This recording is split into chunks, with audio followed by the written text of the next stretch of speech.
어릴 적 무서운 영화를 보게 되면 그때 밤새 그것 때문에 두려웠던 적이 있습니다. 그 영화 속에서 낭량 특집으로 나오는 내용들이 또 범상치가 않았기 때문에 보고 나면 그것이 마음을 불안하게 만들기도 했습니다. 그래서 밤이 돼서 화장실에 가려고 하면 그 보았던 내용들이 자꾸 떠올려서 무서워지는 겁니다. 제가 시골 출신이었고 제가 어린 시절에 화장실이 집 안에 있는 것이 아니라 집 바깥에 있었습니다. 아마 집 바깥에 화장실이 있는 삶을 살아보지 못하신 분들은 좀 난감할 수 있지만 또 그런 것들을 경험한 세대에서는 당연하게 느껴질 수 있는 내용입니다. 그래서 작은 볼일 같은 경우는 집에서 이제 비치하고 있는 오강으로 해결을 하면 되는데, 낯선 단어죠. 그런데 이제 큰 일을 보려고 하면 바깥 화장실로 가야 됩니다. 근데 바깥에 가면 얼마나 어둡고 또 칠흑 같습니까? 그래서 혼자 가기엔 너무 무서워서 제가 누나에게 같이 가자고 이야기를 하면 또 자비를 베풀어서 같이 가져곤 했습니다.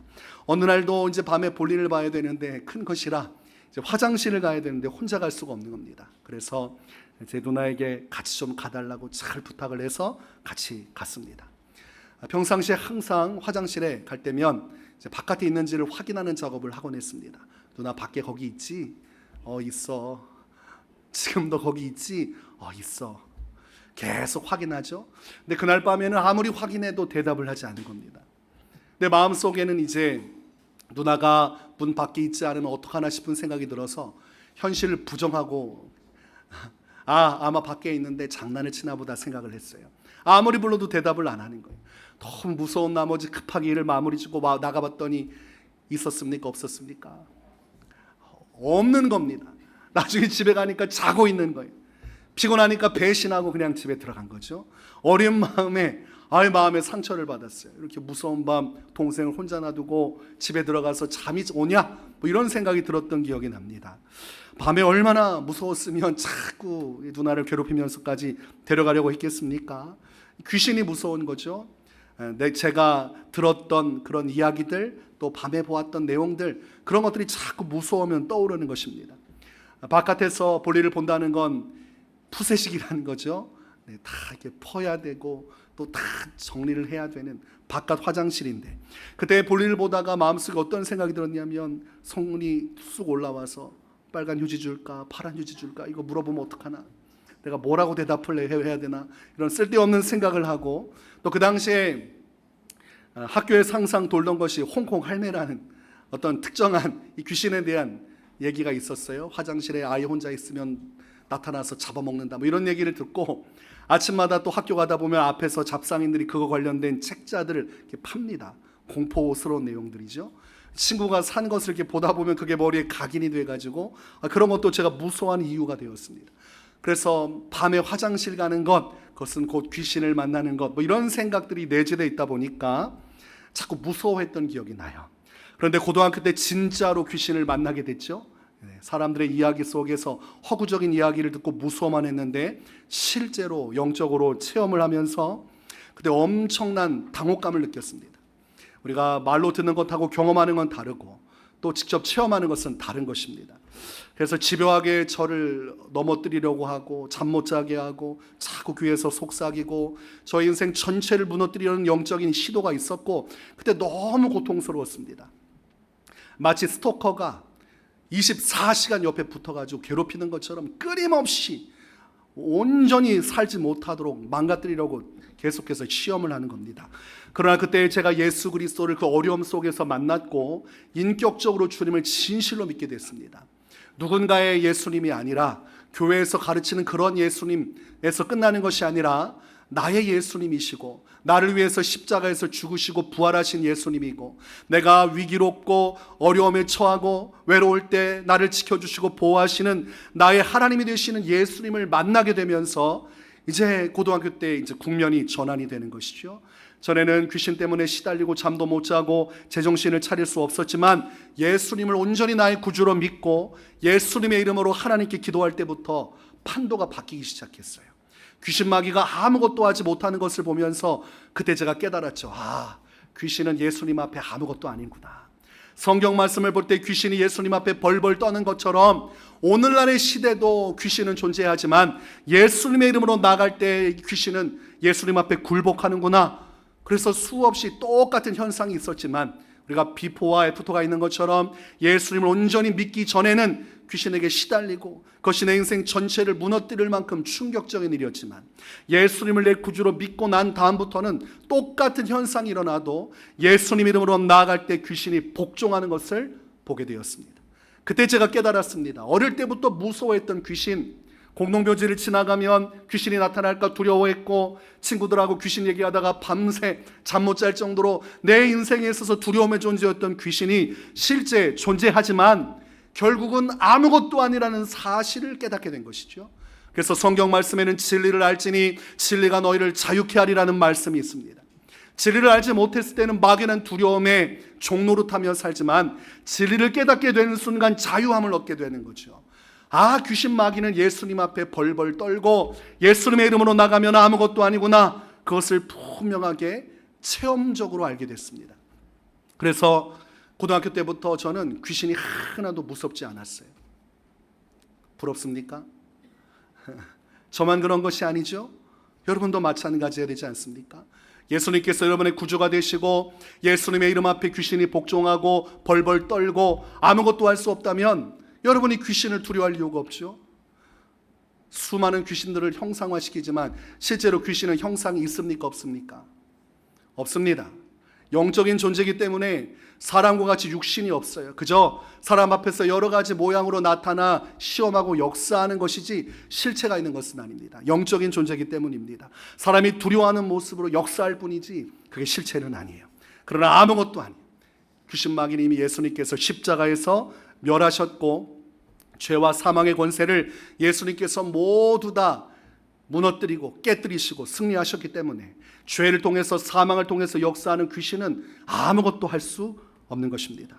제가 이 귀신의 정체를 알고 귀신의 한계를 알게 되면서 귀신이 굉장히 만만해졌어요. 그 다음부터 시험하러 와도 전 별로 대수롭지 않게 여겼습니다. 아무리 옆에서 속삭이고 무섭게 다가와도 예수님의 이름으로 명하면 떠나가는 것이므로 아무렇지도 않았어요. 그런데 제가 살아가면서 느낀 것이 무엇이냐면 귀신보다 무서운 존재가 있으니 사람이라는 것을 깨달았습니다. 여러분, 예수님 당시에 귀신들은 예수님 바라보고 딱 만나는 순간 어떻게 했습니까? 예수님 앞에 엎드려 절하고 복종했습니다. 하나님의 아들이시여 어찌 여기에 나타나셨습니까? 우리를 멸하러 오셨습니까? 제발 우리를 좀 내버려 두시고 살려주십시오. 이게 귀신들이 하는 패턴이었어요. 예수님을 정확하게 알아봤고 예수님께 굴복했습니다. 그런데 예수님 당시에 바리새인들과 사두개인은 하나님의 아들이신 예수님을 보고도 깨닫지도 못했고 예수님을 구주로 영접하지도 않았고 도리어 예수님을 신성 모독자로 몰아서 십자가에 못 박아 죽이게 된 인물들이 사람입니다. 사람같이 악한 존재가 없고 사람처럼 하나님의 말씀에 불순종하고 하나님의 뜻을 어기는 존재는 없어요. 귀신보다 더 악독한 존재가 사람이고 사람은 하나님이 주신 자유의지를 선용해야 되는데 도리어 악한 일을 사용하는데 이 자유의지를 쓴다는 것이 문제입니다. 하나님은 자비로우신 분이기 때문에 각 사람에게는 자유의지를 주셨습니다. 그것은 선택권입니다. 사람은 하나님을 믿는 길을 선택할 수도 있고 믿지 않는 길을 선택할 수 있고 사람은 하나님을 사랑하는 길로 선택할 수 있고 사랑하지 않는 길로도 선택할 수 있습니다. 그래서 하나님을 온전히 믿고 따르는 길로도 가지만 불순종하여서 하나님께 대적하고 하나님 앞에 온갖 죄를 저지르는 길로도 갈 수 있는 것이 사람입니다. 그래서 사람의 죄는 끝이 없고 그 악을 들여다보면 말도 못할 죄악의 일들이 허다합니다. 그래서 하나님께서 노아시대 홍수로 사람을 멸하실 만큼 사람은 악한 존재고 그보다 악한 존재가 없을 만큼 하나님 앞에서 온갖 패악을 저지르는 길을 선택하곤 합니다. 성경적으로 보자면 또 사회적으로 보자면 사람은 혼자 살 수 없죠. 사람은 더불어 살아갑니다. 바벨탑을 쌓을 때도 혼자 세우지 않았고 같이 더불어 세웠고 오늘날 이 시대도 마찬가지죠. 사람은 홀로 살지 못하고 사회적 동물로서 사람들과 관계하며 살아갑니다. 서로 간에 더불어 살아갈 때 가장 중요한 것이 무엇입니까? 신뢰죠. 신뢰. 함께 살고자 하면 서로가 서로를 믿을 수 있어야 함께 살아갈 수 있고 공생할 수가 있습니다. 오늘날 우리가 살아가면서 신용이 가장 중요합니다. 카드사에서 사람에게 등급을 부여하는데 신용 등급을 매깁니다. 여러분의 오늘날 신용 등급은 어떻습니까? 전 대학생 때 신용 등급이 중요한지 모르고 핸드폰 연체하고 계속 전화 와도 1년간을 버티고 천천히 내가 낼 때 내면 되지 하다가 신용이 바닥까지 떨어진 적이 있어요. 나중에 큰 충격을 받았죠. 지금은 신용관리를 잘합니다. 신용관리를 잘해야 대출을 해주기 때문입니다. 대출이 돼야 무언가 일을 할 수 있는 것들이 많기에 신용을 잘 관리해야 됩니다. 그래서 우리가 사람 살면서 중요한 건 신용인데, 우리가 인생 살면서 사람과의 관계 속에서 어떤 일을 많이 겪습니까? 믿는 도끼에 발등지키는 일들이 많다는 거죠. 여러분, 가장 여러분이 두려워해야 할 사람, 조심해야 될 사람은 어디에 있는 사람입니까? 아주 가까이에 있는 사람들, 아주 가까이에 있는 사람들. 내가 내 마음을 터놓고 나의 약점을 드러낸 사람들, 그 사람들이 좋을 땐 좋은데 좋지 않을 때는 녹취록을 가지고 여러분을 지옥 끝까지도 떨어뜨리는 것이죠. 사회적으로 매장시키고 다시는 재기하지 못하게 끝장내는 사람들이 항상 주변 사람들입니다. 그래서 우리가 믿는 도끼에 발등시킨다는 말이 틀린 말이 아니에요. 그렇게 믿었지만 사람 마음이 변질되고 바뀌는 순간 도리어 칼과 같이 나를 공격하게 돼 있어요. 그런데 우리가 아무리 조심하려고 해도 참 쉽지 않습니다. 10길 물속은 알아도 한 길 사람 속은 모른다는 말이 있어요. 겉으로 보여질 때는 신뢰할 만한 모습인데 실상은 겉과 속이 다른 사람들이 참 많습니다. 이것은 인간관계 속에서뿐만이 아니라 하나님과의 관계 속에서도 동일합니다. 예수님께서는 외식과 위선에 대해서 책망하시고 겉으로는 하나님을 경외하는 척하지만 속으로는 죄악된 생각에 가득한 바리새인들을 책망하셨습니다. 그만큼 사람이 겉과 속이 다른 행태를 가지고 온갖 죄악된 길로 갈 수 있는 존재라는 것입니다. 어떤 이야기를 들어보니까 한 아버지와 아들이 목욕탕에 갔습니다. 아버지가 먼저 목욕탕에 들어가서 시원하다 하니까 아들이 그 말만 믿고 들어가 봤더니 너무 뜨거운 거예요. 그래서 기겁을 하고 나와가지고 한 말이 명언 아닙니까? 세상에 믿을 놈 하나 없네, 이런 명언을 했다고 그래요. 믿었고 따라갔더니 아이고 큰 놀람을 갖게 된 거죠. 인생 살면서 사람에게 상처받고 사람에게 고통받는 것이 인생입니다. 그래서 사람에게 배신당한 사람은 사람만큼 무서운 존재가 없다는 걸 알아요. 그래서 그게 너무 상처가 크면 이것이 대인기피증으로 발전하게 돼요. 보이는 사람마다 다 믿을 수가 없고 저 사람이 나를 또 해하지 않을까 두려운 마음에 사람과 대화를 할 수가 없는 지경에까지 이르게 됩니다. 오늘날 우리가 얼마나 사람들이 무서운지 길거리 가다가 죽을 수도 있는 것이 오늘날의 시대입니다. 묻지마 살인이 계속해서 연쇄적으로 벌어지는 시대를 살아가고 있습니다.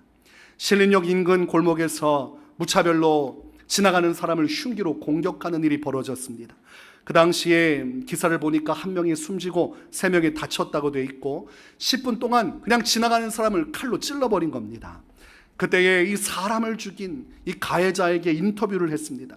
왜 아무런 연고도 없고 당신에게 잘못된 일을 한 사람도 없는데 왜 그 사람들을 이렇게 칼로 찌르고 죽였습니까? 그러니까 그 사람이 뭐라고 대답했냐면 내 인생이 불행한데 저 사람들이 행복하게 사는 것이 싫었다는 겁니다. 저 사람들을 칼로 찌르고서 어떻게든 불행하게 만들어야겠다는 생각에 그렇게 했다는 거예요. 남도 불행하게 하려고 칼로 그냥 죽인 겁니다. 또한 요즘에는 연인도 잘 만나야 돼요.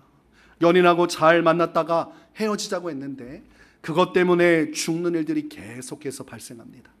최근에는 대입 수능 만점자 출신의 서울대 의과대 학생이 자신의 여자친구와 헤어지자고 했다는 이유로 흉기를 사서 여자친구를 살해합니다. 조사해 보니까 우발적인 것도 아니고 계획 범죄였다는 것이 밝혀졌습니다. 헤어지자고 해서 마음 아픈 것하고 사람을 죽이는 것하고 이게 같이 갈 수 있는 감정이 아니지 않습니까? 마음은 아프지만 상대방에 대한 미움은 있지만 그렇다고 해서 사람을 죽여도 되는 것은 아니에요. 또 오늘날 사람들이 악해지고 시대가 악하다 보니까 이 죄악된 일들이 한도 끝도 없이 더 처절한 죄악의 길로 가고 있어요. 그래서 여러분, 이 시대 속에서는 사람 잘 만나야 되고 사람 조심해야 되고 사람만큼 무서운 존재가 없습니다. 그래서 절대로 함부로 아무나 만나면 안 되고 또 아무나 깊은 관계를 맺으면 안 됩니다. 조심하고 주의해야 돼요. 성경 말씀에서는 고린도전서 6장 14절과 15절에서 말씀합니다. 너희는 믿지 않은 자와 몽해를 함께 매지 말라.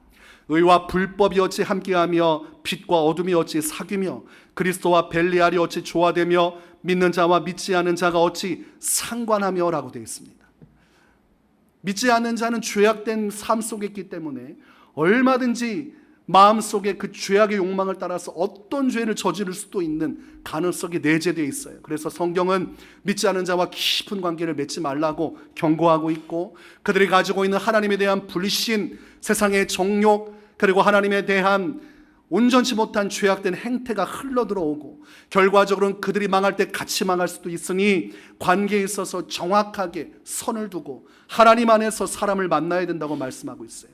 주님의 뜻 안에서 주님의 인도하심을 따라 하나님의 말씀을 어기지 않는 그 선에서 사람들과 함께 더불어 살아가는 것이지, 이것이 신앙의 경계를 무너뜨리고 그저 한 사람 깊은 관계부터 맺으려고 하면 그것이 올무가 되어서 칼날과 같이 내게 되돌아올 수 있다고 경고를 하고 있습니다. 그러므로 여러분, 사람이 참 무서운 존재라는 것을 우리가 알아야 됩니다. 그런데 여러분, 귀신보다도 그리고 사람보다도 더 무서운 존재가 있다는 것을 예수님께서 오늘 본문에서 말씀하십니다. 바로 하나님이십니다. 예수님은 하나님을 두려워하라고 명시적으로 우리에게 명령을 하고 있습니다. 그 이유가 본문 28절에 나와 있습니다. 몸은 죽여도 영혼은 능히 죽이지 못하는 자들을 두려워하지 말고 오직 몸과 영혼을 능히 지옥에 멸하실 수 있는 이를 두려워하라. 이것이 예수님의 메시지였습니다. 사람이 아무리 무서워도 사람이 사람에게 할 수 있는 가장 큰 무서운 행위는 살인행위입니다. 그런데 그 살인행위는 육신만을 죽이는 것이지 영혼은 죽이지 못합니다. 사람이 아무리 악한 일을 해도 영혼에 대해서는 아무것도 할 수가 없어요. 그러나 하나님은 사람의 육신을 죽이실 뿐만 아니라 사람의 영혼도 멸하실 수 있는 분이심을 예수님께서는 분명히 선언하고 있습니다. 하나님은 사람 차원의 존재가 아닙니다. 육신만을 죽이고 고통스럽게 하는 존재가 아니라 사람의 본질적인 영혼, 죽지 않은 사람의 본질 자체를 파괴시키고 무너뜨리고 영원한 고통으로 집어넣으실 수 있는 권세를 가지신 분이라고 말씀하고 있습니다. 지금도 수많은 자들이 자신의 죄악을 따라 하나님의 판단을 받아 저 영원한 형벌로 향하고 있고, 지금도 계속해서 죽자마자 음부로 떨어지고 있습니다. 부자와 거지 나사로에서 부자가 들어갔던 그 음부의 불 가운데 지금도 수많은 죄인들이 계속해서 들어가서 고통을 받고 있습니다. 그런데 음부의 고통이 끝이 아니죠. 성경 말씀에는 예수님의 재림의 날이 이른 이후에 예수님께서 오실 때 믿는 성도는 생명의 부활에 참여하지만, 믿지 않고 죄악된 길로 갔던 자들, 자기 마음대로 자기 뜻대로 불순종의 길로 갔던 모든 자들은 음부에 매어 있다가 그곳에서 풀려나 심판의 부활을 하게 될 것이라 말씀합니다. 그러면 이제 그때는 비로소 천국 갈 기회가 열리느냐? 아닙니다. 그게 비참한 것입니다. 음부 가운데 건진받아서 사망과 음부가 다 풀려져서 이제 심판의 부활에 몸을 입고 하나님 앞에 서고 나서 천국 가는 것이 아니라, 다시 한 번 더 회개하면 예수 그리스도를 믿는 성도들과 함께 어떻게 같이 한번 천국에 갈 수 있는 기회가 있는 것이 아니라, 성경은 그대로 부활의 몸을 입고 지옥 불못으로 떨어지게 될 것이라고 말씀하고 있어요. 더 극한 육신을 가진 채로 지옥으로 떨어져서 더 큰 고통의 날들이 시작될 것을 말씀합니다. 요한계시록 20장 13절에서 15절 말씀을 보면, 바다가 그 가운데에서 죽은 자들을 내주고 또 사망과 음부도 그 가운데에서 죽은 자들을 내주매 각 사람이 자기의 행위대로 심판을 받고 사망과 음부도 불못에 던져지니 이것은 둘째의 사망 곧 불못이라. 누구든지 생명책에 기록되지 못한 자는 불못에 던져지더라. 생명책에 기록되지 않은 자들, 예수 그리스도를 믿는 믿음 안에서 하나님 앞에 순종하는 길을 가지 않고 회개에 합당한 열매를 맺지 않고 믿음의 선한 일들을 따라 살아가지 않은 모든 자들은 다 불못에 던져지게 된다고 말씀하고 있고, 그러므로 음부에 갇혀있던 자들이 결국은 부활해서 지옥 불못으로 떨어지니 이게 얼마나 무서운 일입니까? 그리고 그 권세가 누구에게만 있습니까? 하나님께만 있는 것이. 사람을 지옥에 던질 권세, 권한, 그것을 판단하고 결정하시는 분이 하나님이시기 때문에 예수님은 너희의 육신뿐만이 아니라 영혼까지 지옥에 멸하실 권세를 가지신 하나님을 두려워해야 한다고 말씀하고 있습니다. 하나님을 두려워해야 하나님의 말씀에 순종하고, 하나님을 두려워해야 예수 그리스도의 십자가만을 의지하게 되고, 하나님을 두려워해야 죄악된 세상 속에서 자신을 구별하여 거룩한 백성으로서 합당한 삶을 살 것이니, 가장 중요한 것은 하나님을 두려워하는 마음을 갖는 것이라고 예수님께서는 말씀한 것입니다. 여러분, 사람이 하나님을 두려워하는 것이 아니라 귀신을 두려워하면 귀신을 평생 섬기게 되어 있습니다. 사람이 하나님을 두려워하는 것이 아니라 사람을 두려워하면 평생 사람의 종노릇하며 살게 되어 있습니다. 사람은 자신이 가장 두려워하는 존재 앞에 굴복하고, 그 두려워하는 사람, 두려워하는 귀신, 두려워하는 존재 앞에 복종하며 살게 되어 있어요. 그러므로 하나님이 아닌 다른 것을 두려워하면 결국은 하나님 앞에 복종하지 않고 그 다른 존재를 섬기며 산다는 것이죠. 그것이 결국은 그 사람을 지옥으로 떠넘기는 시작점이 된다는 것입니다. 여러분, 다니엘이 다리오 왕 때에 왕의 준엄한 명령이 떨어졌습니다. 한 달 동안 어떤 경우든 종교적 행위를 하지 말아라. 그것은 용납하지 않겠고, 만약 종교적 행위를 한다면 반드시 사자굴에 던져 넣겠다는 왕의 엄명이 떨어졌습니다. 그 당시에 다니엘은 그 왕의 명령을 듣고도 하루에 3번씩 창문을 열고 성전이 있는 예루살렘을 향해서 하나님 앞에 두 손을 높이 들고 기도했습니다. 지금 창문을 열고 기도한다는 것은 다른 사람들에게 자신의 신앙 행위가 들통날 수 있다는 거죠. 그것은 사자굴에 던져질 각오로 기도하고 하나님 앞에 믿음으로 섰다는 것을 의미합니다. 어떻게 다니엘은 그럴 수 있는가? 여러분, 그것이 가능한 일입니까? 기도하다가 발각되면 사자굴에 던져져서 생으로 사자 먹이가 되는데, 그것이 그럴 수도 있고 아닐 수도 있는 것이 아니라 100% 그렇게 되는 것인데, 그것을 알면서도 죽음을 각오하고 신앙적인 믿음의 행위를 할 수 있다는 것, 이게 어찌 쉬운 일입니까? 그런데 다니엘이 그렇게 할 수 있었던 이유가 있습니다. 다니엘은 다리오 왕보다 그 어떤 법의 명령과 형벌보다 하나님을 더 두려워했습니다.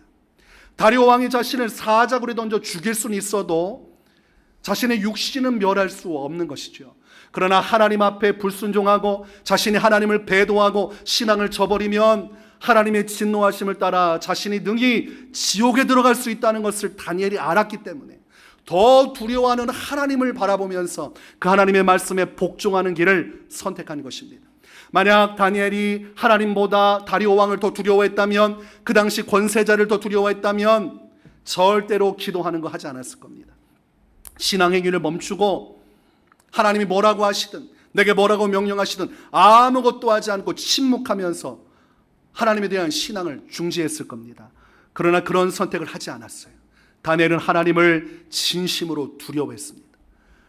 나의 구원이 하나님께 있고 나의 심판의 권세가 하나님께 있으니 나는 죽을 때까지 하나님 앞에 순종하며 주님만을 경외하리라고 그 믿음의 선택을 한 것입니다. 그러므로 이 시대 속에서 우리에게 필요한 신앙의 중심은 하나님을 두려워하는 것입니다. 오늘날 성도들에게서 사라지고 있는 신앙의 행태가 뭐냐면 하나님을 두려워할 줄을 모른다는 것입니다. 하나님 앞에서 범죄하고도 두려워할 줄을 몰라요. 하나님 앞에서 신앙 행위를 온전히 하지 않으면서 두려워할 줄을 몰라요. 근데 밖에 나가서 세상 직장 상사를 두려워하고 사람들의 비난과 사람들의 조롱을 두려워합니다. 하나님이 얼마나 두려운지를 모르니까 사람이 두려운 것이, 그래서 사람들 눈치 보느라고 신앙생활 온전히 하지 못하고 사람들의 조롱과 비난이 두려워서 신앙생활 온전히 하지 못해요. 그렇게 하다가 지옥으로 떨어지는 것입니다. 여러분, 굉장히 중요한 것이, 지금 여러분이 가장 두려워하는 존재가 무엇인가, 누구인가, 이것이 여러분의 영혼을 결정한다고 말할 수도 있는 것입니다.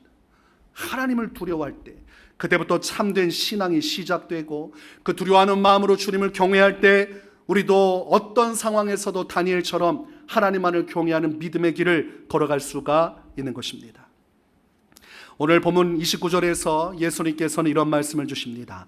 참새 2마리가 한 아사리온에 팔리지 않느냐? 그러나 너희 아버지께서 허락하지 아니하시면 그 하나도 땅에 떨어지지 아니하리라. 참새 2마리가 한 아사리온이라고 되어 있어요. 이걸 계산해 보면 참새 한 마리 가격이 약 1,500원 꼴이 됩니다. 2마리라고 해봤자 3,000원밖에 되지 않아요. 3,000원밖에 되지 않고 한 마리면 1,500원밖에 되지 않는, 사람들이 볼 때 그저 별것도 아닌 저 참새, 날아다니는 참새가 떨어져도 사람들은 그저 그렇다고 생각할 뿐입니다. 그럼 지나가다가 새 한 마리 죽어 있으면 그것이 여러분에게는 아주 충격적인 일이고 굉장히 의미가 있는 일입니까? 아니죠. 아, 새가 죽었구나, 그게 끝이지. 그 다음 뒤에 뭐가 있겠습니까? 그럴 만큼 하늘 날아다니는 참새는 별것도 아닌 존재처럼 여겨지지만 그 참새가 떨어지는 것도 하나님께서 허락하셔야만 가능하다고 예수님은 말씀하고 있습니다. 흔하디 흔한 저 참새조차도 하나님의 주권과 통치 아래 있다고 말씀하고 계십니다. 여러분, 참새 하나가 떨어지는 것도 주님의 허락이 필요하다면 이 세상을 살아가는 사람들의 인생을 하나님께서 얼마나 통치하시고 그 주권을 행하시겠습니까? 아무것도 아닌 참새도 하나님의 허락을 받고 떨어진다면 오늘을 살아가는 인생 가운데 이루어지는 모든 일들이 얼마나 주님의 강력한 통치 아래 있다는 것입니까? 그럼 우리가 살아가는 것, 우리가 지내는 모든 삶의 영역들 다 하나님의 손 아래 있고 하나님께서 모든 것을 결정하십니다. 여러분의 인생 모든 것을 내가 결정하는 것이 아니라, 직장 상사나 영향력 있는 권세자가 결정하는 것이 아니라 성경은 하나님께서 결정하신다고 말씀하고 있어요.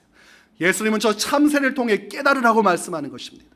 저 참새 떨어지는 것조차 주님이 허락하셔야만 된다면 네 인생 누구의 손에 있다고 말할 수 있겠느냐? 하나님이 너의 인생을 책임지시고 하나님이 너의 인생을 심판하시고 하나님이 너의 인생을 주관하신다면 네가 누구를 두려워하며 누구를 섬기며 살아가야 하겠느냐? 그렇게 우리에게 말씀하는 것이죠. 여러분의 인생을 누가 결정하십니까? 정말 그렇게 믿으세요? 정말 하나님께서 하신다고 생각하세요? 그래요? 자, 여러분의 승진에 영향을 미칠 수 있는 사람이 여러분 교회 다니는 거 싫어해요. 교회 가지 말라고 하고 계속해서 교회 얘기를 해요. 그리고 내가 있는 한 교회 생활하면 너는 승진 못한다고 얘기해요. 그럼 어떻게 하실 거예요? 어떻게 하실 거예요? 말이라도 좀 시원하게 좀 해주십시오. 확인이 안 되는 거니까. 이직한다고요? 네. 네. 쉬운 일은 아니죠. 직장에 가면 직장이 전부로 보여요. 인생의 세계관 속에서 직장이 전부처럼 여겨져요. 제가 군생활하면서 사관후보생이 돼서 장교의 길로 가는데 거기 집단 안에 들어가니까 군생활이 전부처럼 여겨져요. 거기서 순위 매겨서 등수 오르고 그리고 어느 부대에 가고 어떻게 되고 그게 전부처럼 느껴지지만 군대 전역하고 나니까 아무것도 아니었습니다. 우리가 살면서 직장 생활하다 보면 또 거기서 월급도 받고 살아가다 보면 사장이 대단해 보이고 직장 상사가 대단해 보이고 나를 향한 평가와 평점이 나의 인생을 좌우할 것처럼 보이지만 예수님의 말씀대로라면 참새가 떨어지는 것도 하나님의 허락이 필요하다고 그러면 여러분이 승진하고 미래가 열려지는 것 직장 상사가 결정합니까? 하나님이 결정합니까? 정말 그 믿음을 가지고 계세요? 그 믿음 여러분 있어야 됩니다. 오늘 예수님께서 그 이야기 하고 계시는 거예요. 여러분, 다니엘의 시대에 왕들이 계속 바뀌었고 나라가 바뀌었습니다. 그런데도 다니엘은 중역을 맡고 한 나라의 총리로서 지대한 영향력을 미쳤어요. 나라가 바뀌면 관직도 다 바뀌는 것이고 물갈이가 돼야 돼요. 근데 다니엘은 왕의 시대 속에서 영향력 있는 인물로 계속해서 활동했습니다. 그것이 가능했던 이유가 하나님을 두려워하는 신앙을 통해서 하나님께서 다니엘을 지켜주시고 보호해 주셨기 때문입니다. 오늘날 성도들에게 원하시는 것이 그것입니다. 오늘 30절 31절 말씀을 보니까 너희에게는 머리털까지 다 세신 바 되었나니 두려워하지 말라. 너희는 많은 참새보다 귀하니라. 예수님께서는 하나님을 두려워하고 먹고 사는 문제, 너희의 미래에 대한 문제는 두려워하지 말라고 하셨어요. 왜냐하면 하나님을 두려워하면 우리가 두려워하는 그 하나님께서 나의 인생을 지키시고 보호해 주실 것이기 때문입니다. 우리의 머리털까지도 다 세신 바 되었다는 것은 지극히 크고 놀라우신 하나님의 사랑을 이야기하는 것이고 하나님이 그처럼 우리를 관심 있게 지켜보시고 우리의 삶을 돌보고 계신다는 겁니다. 저 아무것도 아닌 참새조차도 주님이 먹이시고 그리고 입히시고 그리고 살아가게 하신다면 하나님의 아들이신 예수 그리스도를 십자가에서 죽기까지 우리를 사랑하신 주님께서 얼마나 우리를 귀하게 여기시고 관심을 갖고 그 사랑으로 우리의 삶을 보호해 주시지 않겠습니까? 예수님께서 그 이야기하고 있는 것이에요. 그러므로 다른 것 두려워하지 말고 하나님만 두려워하며 살면 그 나머지 것들은 주님께서 다 책임져 주시니 더 이상 세상 일 가운데 두려워할 일은 없을 것이다. 그러므로 우리가 방향을 잘 정해야 됩니다. 예수님께서 나를 위해 십자가 지신 그 사건을 우리는 항상 잊지 말아야 돼요. 그것이 주님의 관심과 사랑을 우리 가운데 확증하여 준 지표고 우리에게 증거가 되는 것입니다. 이토록 나를 사랑하시는 그 주님께서 나를 죽게 내버려 두시겠는가? 이토록 나를 사랑하시는 주님이 주님만을 두려워하여 섬기는 나의 인생을 이 세상 속에 쓰레기처럼 던져버리시고 어떻게 되든 말든 네가 알아서 살아가라고 말씀하시겠는가? 예수님은 그럴 수 없다. 그러므로 두려워하지 않아도 된다. 주님의 사랑은 너의 머리털까지도 세심받은 완전한 사랑이고 완벽한 사랑이니 더 이상 세상 속에서 고민하며 살지 않아도 된다. 이렇게 확증하여 말씀하셨습니다. 여러분들 자녀 사랑하지만 자녀의 머리카락 세신 적 있습니까? 그럴 만한 관심도 없고 그럴 만한 능력도 없죠. 그 머리카락을 왜 세는가? 근데 하나님은 다 세고 계세요. 그만큼 우리를 깊이 사랑하시고 아주 지극히 큰 관심을 가지고 우리의 인생을 조명해 보신다는 거죠. 그럼 우리가 우리의 가치를 깨닫는다면 우리가 엉뚱한 것 두려워하면서 시간 낭비하며 허송세월하면 안 됩니다. 여러분, 사람 두려워하지 마세요. 성경은 항상 사람 두려워하지 말라고 해요. 많은 인물들이 사람 두려워하다가 멸망에 빠졌습니다. 왕들의 시대에 이웃나라 강대국 두려워서 하나님 말씀 버리고 제멋대로 가다가 망한 왕들이 한둘입니까? 우리가 열왕기하 말씀을 계속해서 보지만 왜 다윗처럼 하나님만을 의지하지 않는가? 하나님보다 사람을 더 두려워했기 때문이고 하나님보다 백성들을 더 두려웠기 때문이에요. 여러분, 귀신도 두려워할 존재가 아니고 사람도 두려워할 존재가 아니고 오직 우리의 인생 모든 권세를 가지고 최종적으로 결정하시는 분, 우리의 영원한 사망까지도 판단하시고 결정하실 하나님 한 분만 두려워하면 그러면 신앙생활 잘하는 것입니다. 고린도전서 10장 13절에서 말씀합니다. 사람이 감당할 시험 밖에는 너희가 당한 것이 없나니 오직 하나님은 미쁘사 너희가 감당하지 못할 시험 당함을 허락하지 아니하시고 시험 당할 즈음에 또한 피할 길을 내사 너희로 능히 감당하게 하십니다. 하나님께서 다 감당할 길로 인도해 주신다는 거예요. 우리가 하나님만을 두려움으로 잘 섬기면 망하게 되거나 인생이 완전 무너지거나 그런 일 없다는 겁니다. 하나님께서 가장 선한 길로 인도하시고 어려움이 와도 다 감당할 정도로만 그렇게 하나님께서 막아주시면서 허용하신다는 거예요. 그러니까 내 인생 살다가 내 인생 망하면 어떡하나 두려워할 필요가 없어요. 하나님께서 다 막아주고 계시고 감당할 일만 주시는 겁니다. 지금 내게 어려운 일이 닥쳤다고 하면 그 일은 어떤 일입니까? 내가 감당할 수 있는 일입니다. 두려워할 필요가 없어요. 이 일이 어떻게 번지려나, 지금 이 사태가 어떻게 되려나 걱정하지 말아요. 하나님 두려움으로 믿음으로 서면 주님께서 다 선하게 인도해 주셔서 감당하게 하시고 능히 승리하게 하시고 다시 일어난 믿음의 역사를 이루게 하시는 것입니다. 시편 40편 1절에서 3절은 말씀합니다. 내가 여호와를 기다리고 기다렸더니 귀를 기울이사 나의 부르짖음을 들으셨도다. 나를 기가 막힐 웅덩이와 수렁에서 끌어올리시고 내 발을 반석 위에 두사 내 걸음을 견고하게 하셨도다. 새 노래 곧 우리 하나님께 올릴 찬송을 내 입에 두셨으니 많은 사람이 보고 두려워하여 여호와를 의지하리로다. 인생 가운데 기가 막힐 웅덩이와 수렁에 빠진 일이 찾아올 수 있지만 괜찮다 이것입니다. 하나님께서 나를 그 수렁과 웅덩이에서 끌어올리시고 반드시 반석 위에 서게 하사 나의 걸음을 견고하게 하실 것이기 때문이라고 말씀하고 있습니다. 내가 드릴 것은 찬송이요 주님을 향한 감사밖에 없으니 내가 사람을 보고 두려워하지 않고 오직 하나님만을 바라보리라고 시편 40편에서 신앙 고백하고 있습니다. 하나님이 허락하지 않는 한 누구도 여러분의 생명을 가져갈 수 없습니다. 하나님께서 허락하지 않는 한 누구도 여러분을 망하게 할 수 없습니다. 하나님께서 여러분의 모든 삶을 다 붙들고 계시고 주관하고 계시고 여러분의 인생을 든든한 반석 위에 세우셔서 견고하게 걸어가게 하실 것입니다. 그러므로 여러분 오직 하나님 한 분만을 두려워하고 하나님만을 섬기시기 바랍니다. 진정으로 하나님을 두려움으로 섬길 때 우리의 모든 삶의 그 어떤 것도 더 이상 두려워할 이유가 없어지는 것입니다. 그러한 믿음의 승리가 여러분의 삶에 충만하시기를 주님의 이름으로 축원합니다.